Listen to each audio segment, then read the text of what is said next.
Hi and welcome to another Origami Expressions video. This week Christmas is just around the corner, so I thought it's a really good time to show you how to fold one of these. It's a traditional Christmas tree. It's a simple design, easy to make, takes about 5 minutes, easy for anyone to do including children. So if you're ready and you've got a piece of paper to hand, let's get started. Okay, before we start folding the Christmas tree, there's a couple of things we need to sort out about paper and some variations. Now the paper I'm using is by Folded Square. I'll make sure I put a link to this on the video description below. I like these ones because apart from the nice, quite attractive box, they come in a range of colours, as you can see from the colour card there. And actually the quality of the paper is pretty good. It's slightly thicker than a lot of origami paper. And sometimes when you fold it, the colour tends to come off, which doesn't happen with these quite so much. So actually I think this is a pretty good origami paper. If you struggled trying to find decent origami paper before, then you might want to think about this one. Now, when we're folding this Christmas tree, there's a couple of options we've got to bear in mind. We can either end up with the same colour tree and trunk, or we can have a variation on that, which has a different colour tree and trunk. And we could also have a tree trunk that has the square sides to it, or the ones which has the slightly sloping sides to on it. It's a matter of personal preference, and I'm going to show you how to do both. But personally, my preference is actually for the square sides on the reverse coloured background.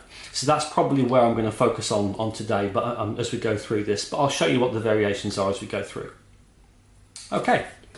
So I'm using a piece of green paper, which is green on one side and white on the other. If you've got a piece of paper that's green on one side and red on the other, that'd be ideal, or green and brown would be perfect. This is just a straightforward piece of origami paper, as I say.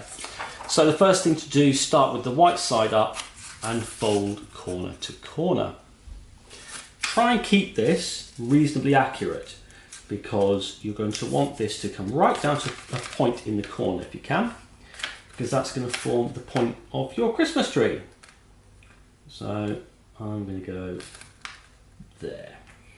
Doesn't matter quite so much about the other end or the other corner, but you are going to want one good point. So, which I've roughly got there.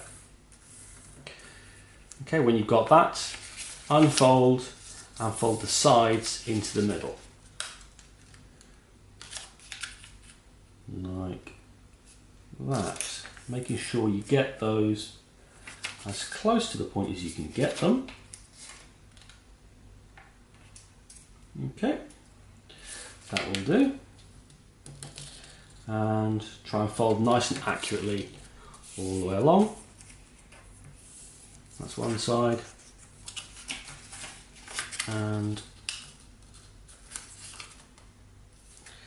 line the other one up right alongside it, so you've got a good sharp point there. Try and make sure there's a little gap there as possible. It's not too much of a problem if you do get a little tiny gap down here, because you're not going to see that side on the finished model. Try and focus on the point.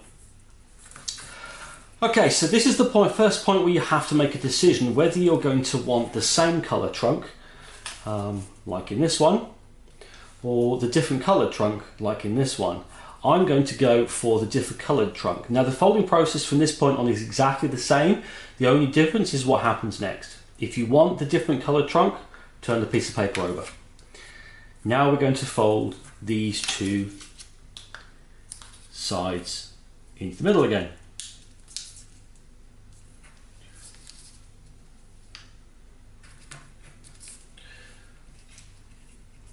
Like that.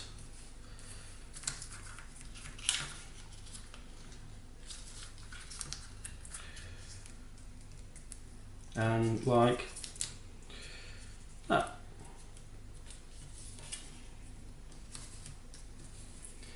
There you go. As I say, that's the only difference in the folding sequence between the two different coloured tree trunks. If you wanted this one for the tree trunk to be the same colour, all you do is you fold these bits into the middle on this side instead, and you fold them around here.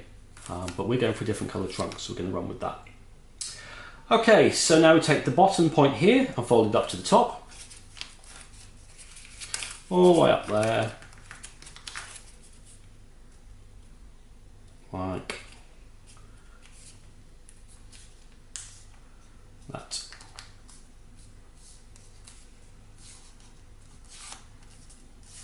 There we go. Oh, beg your pardon, I folded that the wrong side. Sorry, turn that over first, so make sure that you've got the long dividing line down this side. Now fold that up to the top. That's better, look. There we go. Take the top triangle and fold it down so that these two edges here line up along this bottom edge. So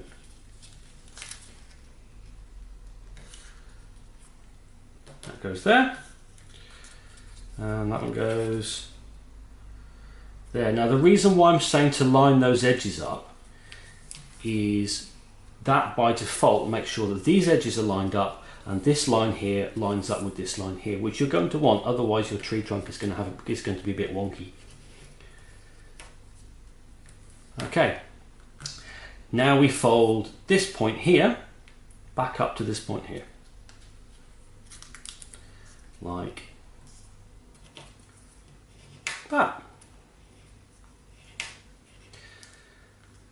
And if you really want, you can tuck those in there. That'd be quite nice, wouldn't it? Just tuck those in there. Yeah, makes it nice, a little bit neater. Now if you turn over, you can see that if you're happy with the diagonal sides to the trunk, then your traditional Christmas tree is done. If you want to have the straight sides to the trunk, then we have to do 2 extra folds, which I'll show you now. So for that, we turn the model back over again, and basically we need to line this edge here up with this edge here. Now this is a bit tricky because in order to do that, these layers here, these 2 layers here, are going to have to kind of move at the same time. So first of all, what you have to do is you just take hold of this edge and you shove it all the way over. Try and get it right down as far as this point here, right down as far in the corner there. So you want to get like this edge all the way down along there. So take it down there, all the way in there. Give it a good shove. You might have to kind of really encourage it. And squash that down. Use your fingernails if you need to. Now you can see what's happening at the top here. These edges are not wanting to lie flat. See, there's a kind of all kinds of curving stuff going on here. So if you stick your finger in there, put your finger right up inside and squash, and make sure you extend that fold up as far as it will go. Squash it down with your fingernail if you need to, or put a pointy thing in there, some description. And then just kind of squash this bit down.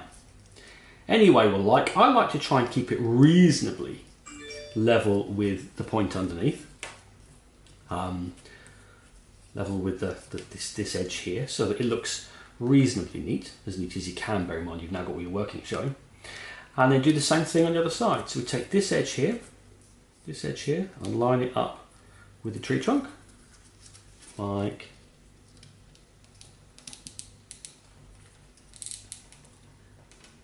that. You can see I've got right down in the corner.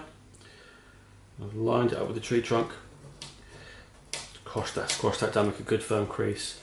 Make sure that you carry that crease up as far as it will go by sticking your finger in there. And when you've done it, just kind of squash that bit flat. Or any other way you like, really. It doesn't really make a lot of difference, but try and keep it reasonably neat. You know the creases are there, even if it's the other way around. And there you go, you're done. Fairly straightforward, fairly simple. You can actually make a lot of these and they look quite good. If you're one of the people that still hasn't done and sent their Christmas cards, you could put these on the front of a Christmas card. That looks quite good. If you make several small ones, like this one I've made out of silver paper, then you could hang them from the Christmas tree. That would actually make quite interesting and innovative Christmas tree decorations. Or just dot them around the table for your Christmas table. Failing that, then maybe something to entertain the kids for 5 minutes on Christmas Day. There you go. So there you go, a traditional origami Christmas tree. That wasn't too hard, was it? If you've enjoyed making that, you might like to check out my website, www.origamiexpressions.com, my YouTube channel, Instagram or Twitter, and you can also find me on Pinterest. I hope you've enjoyed making that. If you have, thanks for watching. Hope to see you again in another one of my videos, and until then, Merry Christmas.